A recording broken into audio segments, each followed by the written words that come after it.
Alô, gente, tudo bem com vocês? A gente tá em junho e esse é o mês do orgulho LGBT e é quando costumam acontecer as paradas em vários lugares, inclusive a de São Paulo, que é considerada uma das maiores do mundo. Ano passado foram milhões de pessoas na rua e a Dia Studio, em parceria com o YouTube, realizou uma transmissão ao vivo desse evento, que inclusive tá aqui no meu canal porque eu fui uma das apresentadoras dessa live. Só que a gente tá em 2020, no meio da pandemia do coronavírus, então seria impossível ir pra rua e realizar a parada LGBT de São Paulo agora em junho. Mas pra não passar essa data em branco, no dia 14, que é quando aconteceria a parada na Avenida Paulista, a gente vai realizar a parada de São Paulo ao vivo, com pessoas convidadas e com shows de artistas ao vivo. Vai ser a primeira parada LGBT completamente virtual, cada um na sua casa, inclusive os apresentadores. Eu, Diva Depressão, Lorelai Fox, Canal das Bi, Spartacus, Mandy Candy e agora temos duas pessoas novas no nosso time.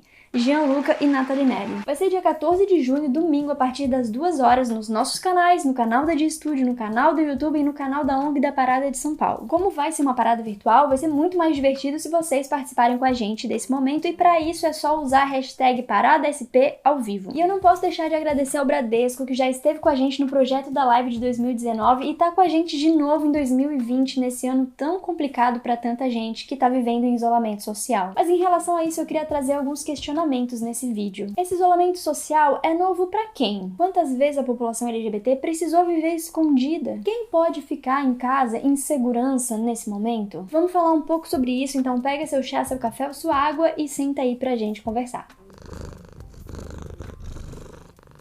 A gente tá vivendo um momento que...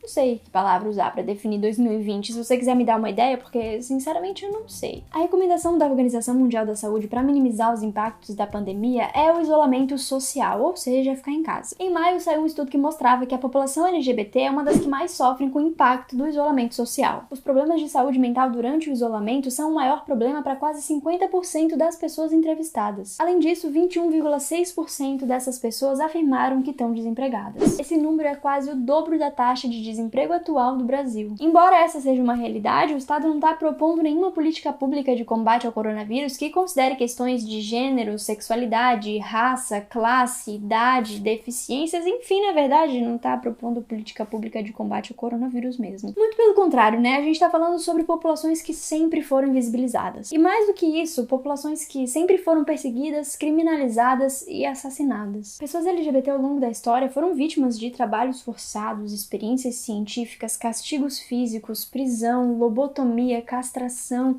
e morte por decapitação, forca ou fogueira. Eu sei que esse vídeo tá pesado, desculpa, mas é que a gente precisa lembrar da nossa história marcada por séculos de repressão. No Brasil colonial, por exemplo, por causa da influência religiosa de Portugal, quem era LGBT poderia ser punido com as piores penas existentes na época. Eu não sei se você já ouviu falar da Filipa de Souza, mas ela ficou conhecida na história por ter sido açoitada em 1592 em Salvador pelo crime de lesbianismo. Esse foi o crime dela. No Brasil Imperial, é óbvio que as coisas não eram muito diferentes, porque a repressão às pessoas LGBT continuava a acontecer. Qualquer comportamento desviante do padrão era considerado um pecado e um atentado ao pudor e uma ofensa à moral e aos bons costumes.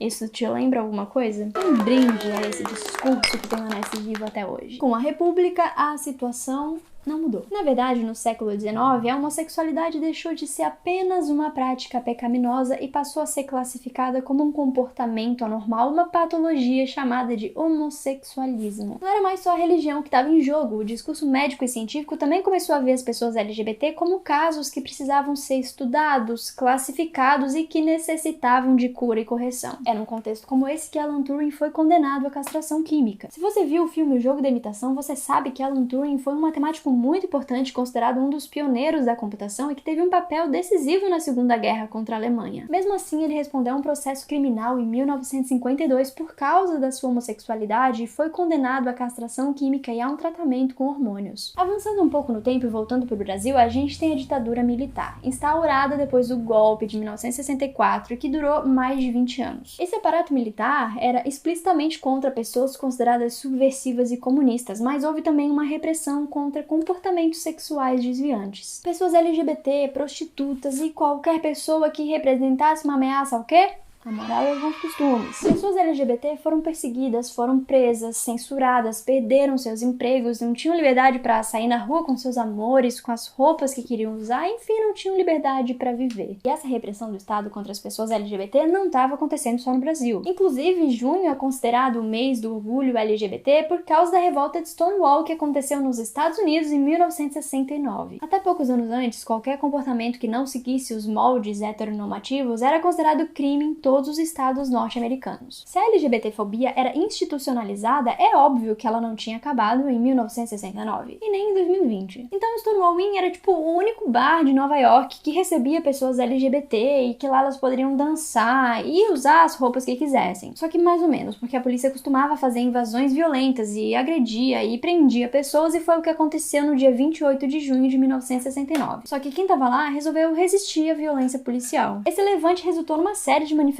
que durou dias e que deu origem às primeiras paradas LGBT do mundo. É por isso que as paradas têm uma origem revolucionária contra um Estado que sempre foi violento e opressor. É evidente que o meu vídeo não tem a intenção de traçar um panorama das questões de gênero e sexualidade ao longo da história. Seria impossível dar conta de tanto conteúdo em apenas um vídeo, e tem obras que se propõem a fazer isso. Eu só quis trazer algumas informações pra gente pensar sobre o isolamento social e o que ele representa e significa para uma população que nunca teve direito ao espaço público. A humanidade não tá se sentindo segura nas ruas por causa do coronavírus, mas algumas populações nunca se sentiram seguras por causa do próprio Estado, por causa de discursos médicos, científicos, religiosos e por causa de uma parte da sociedade que se acha mais merecedora de direitos, e por causa de discursos preconceituosos ainda presentes em vários espaços. A gente ainda tá lutando contra esses mesmos discursos. Ano passado houve a tentativa de censurar livros LGBT da Bienal do Rio e a justificativa era a mesma: atentado à moral e aos bons costumes. A gente ainda precisa lutar contra a patologização da nossa existência, contra as propostas de cura das nossas sexualidades e das nossas identidades. A gente ainda precisa lutar contra um discurso religioso hegemônico que permanece retrógrado e preconceituoso. A gente ainda tem medo de ficar em casa por causa da violência doméstica, mas a gente também tem medo dos espaços públicos, não só por causa do coronavírus, mas por causa da LGBTfobia. Por isso é muito importante e simbólico a gente não deixar essa data passar e ressignificar a parada de São Paulo num contexto em que a gente não pode sair na rua para lutar pelos nossos direitos, mas que nem por isso vai deixar de comemorar e de se organizar politicamente contra a LGBTfobia. Então a gente se vê dia 14, abracinho você, beijo,